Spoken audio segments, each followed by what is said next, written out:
शादी या सजा, घरेलू हिंसा की कहानी। रात के 9 बज रहे थे। सास और ननद अजीता को देख रही थी और अजीता उनकी आंखों में देखकर डर से थर थर काँप रही थी। उसकी सास चिल्लाकर बोली, तुम्हारी हिम्मत कैसे हुई मेरे ही घर में ऐसे कुछ करने की? 4 दिन भी नहीं हुए मेरे घर में आकर तुम्हें, और खुद को मालकिन समझने लगी क्या? आने दो मेरे बेटे को। तुम्हारे हाथ पैर तोड़ने के लिए नहीं कहा तो मेरा नाम भी सुनीता नहीं। आज क्या हुआ क्या पता। सास जितनी निर्दयी थी उतना ही निर्दयी अपने बेटे को भी कर दिया था। हर एक नई दुल्हन अपने पति के घर आने की राह देखती है, पर अजीता वह तो अपने पति की राह भी कभी नहीं देखती थी, क्योंकि वह अपने पति से बहुत डरती थी। मन ही मन में भगवान का जाप जप रही थी कि उसका पति आज घर पर आए ही नहीं। पर जब तक उसका पति घर न आए तब तक उसे उसकी सास खाना खाने नहीं देगी।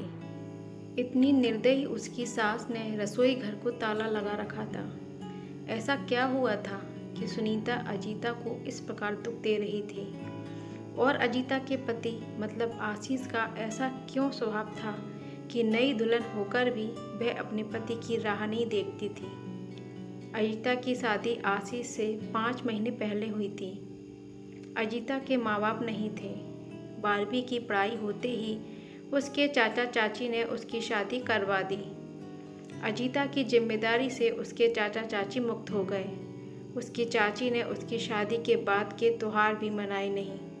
उसे 4 दिन के लिए मायके में त्यौहार मनाने के लिए बुलाया भी नहीं। उसकी शादी करके जिम्मेदारी से मुक्त हो गई बस। अजीता के ससुराल में उसकी सास सुनीता, पति आशीष और ननद मोनी, जिसकी शादी पक्की करके सगाई कर दी थी। छोटा सा परिवार था। सुखी और शांतिपूर्ण गृहस्थी का सपना लेकर अजीता इस घर में आई थी, पर सपना तो सपना ही होता है। हर समय सपना सच होना कम मुमकिन होता है। उसका भी सुखी गृहस्थी का सपना तो सपना ही रह गया। अजीता की उम्र 18 वर्ष की पूर्ण हो गई थी और आशीष 30 का था। दोनों के बीच में 12 साल का अंतर था। सास सुनीता ने अजीता के लिए 10 नियम बनाए थे। सुबह 4 बजे उठकर पूरे घर की साफ सफाई करना, बाद में नहाकर भगवान की पूजा करने के बाद में रसोई में जाना, हमेशा सर पर पल्लू रखना, सबसे पहले खाना ना खाना, मतलब सबके खाने के बाद ही अजीता खा सकती थी। ऐसे और भी कितने नियम कायदे सुनीता ने अजीता के लिए बनाए थे। अजीता को यह नियम पालन करने ही पड़ते थे। पर अभी उम्र ही क्या थी उसकी। उस वक्त उसके हाथ से अगर भूल हो जाती तो उसका पति या उसकी सास या फिर उसकी ननद उसे सज़ा देते ही देते थे। उसे मारने की भी कोई कमी नहीं रखते थे। उससे 5 साल बड़ी ननद मोनी उस पर हाथ उठाने के लिए आगे पीछे भी नहीं सोचती थी। शादी को 10-12 दिन हुए थे। हर रोज़ आशीष 8 बजे तक आ जाता था, पर उस दिन 10 बज गए थे तब भी आशीष आया नहीं था। अजीता को बहुत जोर की भूख लगी थी। उसने खुद के लिए थाली बनाई और रसोई में खाने के लिए बैठी। अभी पहला ही निवाला मुंह में डाल रही थी, तभी उसकी सास ने देख लिया। उस पर उसकी सास बहुत चिल्लाई। वो अजीता से सहन नहीं हुआ। तभी अजीता बोली, वह अभी तक नहीं आए, मुझे बहुत भूख लगी थी इसलिए खाने के लिए बैठी। सास कुछ बोलने वाली थी, तभी मोनी आगे आई और अजीता को चाटा मार दिया। तुम्हारी हिम्मत कैसी हुई मेरी माँ के सामने बोलने की? तुम्हारे घर में तुम्हें खाना नहीं मिलता था क्या? मेरा भाई तुम्हारा पति है, उसकी राह नहीं देख सकती क्या? अरे औरतें अपने पति के लिए क्या क्या नहीं करती हैं। उतने में सास बोली, रहने दे मोनी, क्यों इसको संस्कार सिखा रही हो? माँ बाप तो रहे नहीं और चाचा चाची ने ऐसी लड़की हमारे पल्ले बांध दी।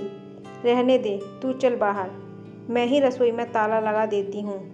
और उसे रसोई से बाहर धकेल कर ताला लगा दिया। अजीता आंखों में आंसू लेकर बस देखती ही रह गई।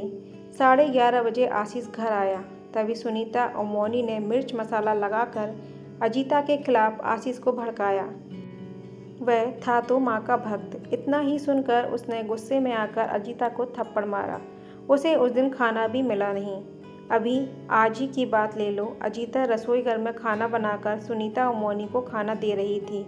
दोनों हॉल में टीवी देखते देखते खाना खा रही थी और इधर अजीता एक एक गर्म रोटी उनको परोस रही थी। आज सुबह अजीता को सिर्फ एक ही रोटी उसकी सास ने खाने को दी थी। अजीता को बहुत ज़ोर से भूख लग रही थी, पर आशीष तो 10 बजे के पहले आने वाला नहीं था। पर अजीता को भूख सहन नहीं हो रही थी। सास और मौनी का खाना खाने के पहले रसोई घर को ताला लगाने से पहले अजीता ने जल्दी से रोटी अपने पल्लू में बांध कर रखी थी। जब माँ बेटी का खाना होने के बाद उन्होंने अजीता को बाहर निकालकर रसोई घर का ताला लगा दिया और दोनों उनके रूम में आराम करने के लिए निकल गईं। उसने पल्लू में बंधी हुई रोटी निकाली और रोटी वैसे ही बिना सब्जी के खाने लगी। रोटी खाते खाते उसके आंखों से आंसू बह रहे थे। उसका स्वाभिमान इस बात के लिए रजामंदी नहीं दे रहा था, लेकिन क्या करे, यह भी उसे समझ आ रहा था। ठीक उसी समय सुनीता कोई काम के लिए उधर आई और उसने अजीता को रोटी खाते हुए देख लिया। बस फिर क्या होगा, तमाशा चालू हो गया और उस वजह से अजीता भगवान से प्रार्थना कर रही थी कि आशीष घर पर आए ही नहीं। क्या पता आज वो क्या करेगा। शादी के बाद इनके ही सामने खाना खाया था, तब भी थप्पड़ मारा था, पर आज तो रोटी चुराकर खा रही थी। थोड़ी देर बाद आशीष घर पर आया तो अजीता का दिल जोर जोर से धड़कने लगा। डर के मारे पसीने से भीग गई। कुछ ही मिनटों बाद अचानक से आशीष की जोर से आवाज़ आई, अजीता जल्दी बाहर आओ। अजीता डर कर थर थर काँपते हुए बाहर आई। देखा तो सास अभी भी शेर की तरह उसकी तरफ देखकर गुर्रा रही थी। मौनी भी मन ही मन मुस्कुराकर देख रही थी और आशीष, उसकी आंखें खून से जैसे गुस्से से लाल हो गई थी। जैसे ही अजीता आशीष के सामने आई, उसने उसके बालों को पकड़कर जोर से धकेल दिया। आह!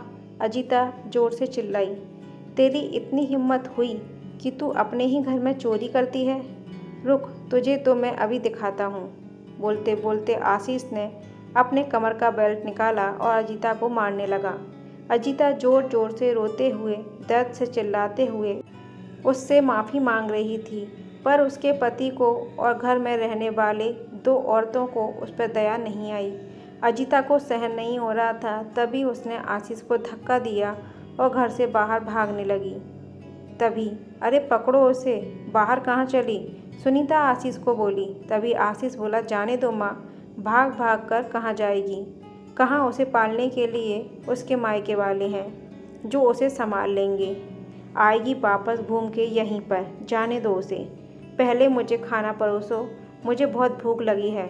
आशीष का बोलना सुनकर सुनीता ने आशीष को खाना दिया और आज भी सभी खाने के लिए बैठे, पर अजीता की याद किसी को नहीं आई। बाद में थोड़ी देर बाद अजीता घर में आई।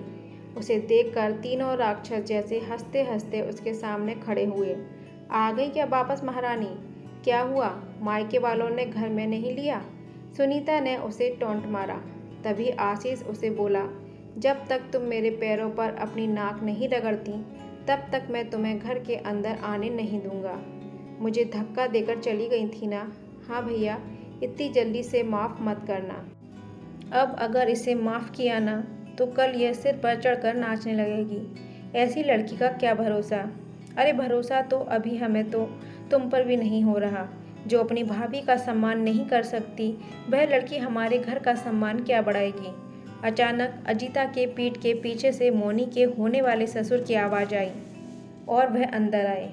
उन्हें देखते ही तीनों के चेहरे का रंग ही उड़ गया। अरे समधी जी, आप कब आए? सुनीता साड़ी ठीक करके माथे पर पल्लू लेकर बोलने लगी। उसी वक्त आया जिस वक्त आपकी बहू रास्ते से डरकर इधर उधर भाग रही थी। अच्छा हुआ, अभी से ही तुम्हारा असली चेहरा हमें दिख गया। मैं आया नहीं तो हमारे घर की बर्बादी तो हो ही गई होती। अगर ऐसी बहू हमारे घर आई होती तो। मौनी के होने वाले ससुर उसकी तरफ हाथ दिखाकर बोले, नहीं नहीं, आपको कोई गलतफहमी हो गई है पापा। आप अंदर तो आइए, मैं आपको सब समझाती हूँ। मौनी ऐसे बोली तो उसके ससुर बोले, कौन से पापा? किसके पापा? माफ़ करो, हमें अब आपके साथ कोई भी रिश्ता नहीं करना, और जो आपको समझाना है ना, वो बाहर खड़े पुलिस को बताना। अचानक पीठ के पीछे से पुलिस अंदर आई। पुलिस को देखकर उन तीनों की बोलती ही बंद हो गई। क्या बोलें, कुछ समझ नहीं आ रहा था। तभी सुनीता नरम आवाज़ से अजीता को बोली, अरे बहू, छोटी बात पर कभी कोई पुलिस को बुलाता है क्या? छोटी सी गलतफहमी हो गई है ना। और ऐसी छोटी बड़ी परीक्षा हर एक औरत को शादी के बाद देनी ही पड़ती है। और यह तो तुम्हारा ससुराल है ना। ससुराल वालों का मान रखना तो तुम्हारा कर्तव्य है बेटा।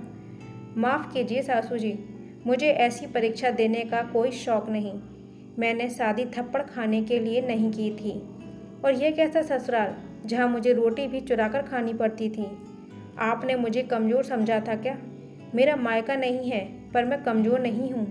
अब यही संस्कार अपने बच्चों को जेल में देना। अंत में पुलिस ने उन तीनों को पकड़कर जेल के अंदर डाल दिया। मौनी के ससुराल वालों ने शादी तोड़ दी और अजीता को एक स्वयंसेवक संस्था ने आगे जाने का मार्ग दिखाया। अजीता संस्था के साथ में काम करके लोगों को घर में होने वाले घरेलू हिंसा के बारे में जागरूकता फैलाने लगी।